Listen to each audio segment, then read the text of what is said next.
To create a truly immersive simulation, the source of your audio is key. The ideal scenario is having a real orchestral recording with separate tracks, or stems, for each instrument section. This gives you absolute control. If you only have a standard stereo file, don't worry. There is a technique where we split the left and right channels to simulate spatial audio. We will cover that specific alternative in a separate advanced tips video. Today, we focus on creating your own professional assets from scratch. We will use two free tools, MuseScore 4 and Audacity. MuseScore 4 provides excellent sound quality through its Muse Sounds library and allows us to generate both the MIDI data and the individual audio stems. Audacity is then used to consolidate and properly format those stems before importing them into the Maestro Level Editor. Open your score with MuseScore 4.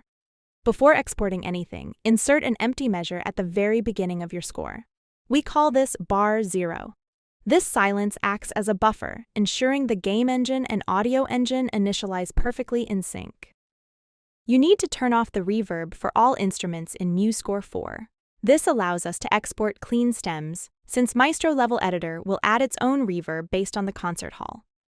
Now go to Export, select all parts to generate individual MP3 files for each instrument. Then, export the MIDI file from the same project.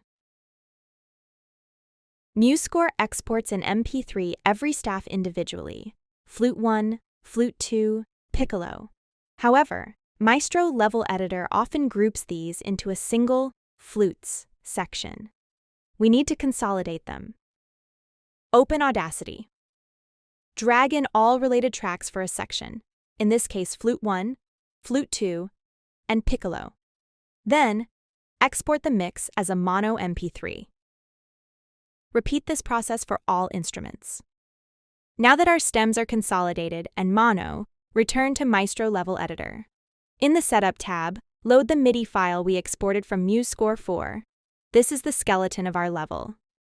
Go to the Audio tab. Load your consolidated mono stems into their tracks. You should see the bar 0 silence at the start, perfectly aligning with the grid we just created. Before touching the audio, let's lock the timing.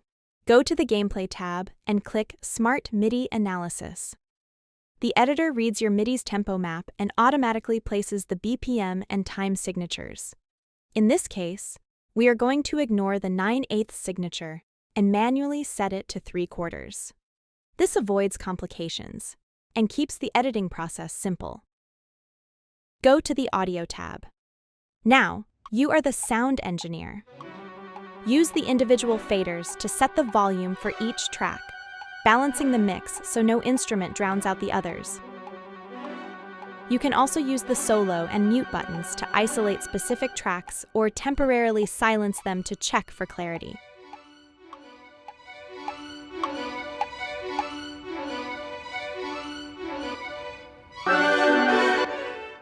Finally, adjust the master volume to ensure a powerful sound without distortion.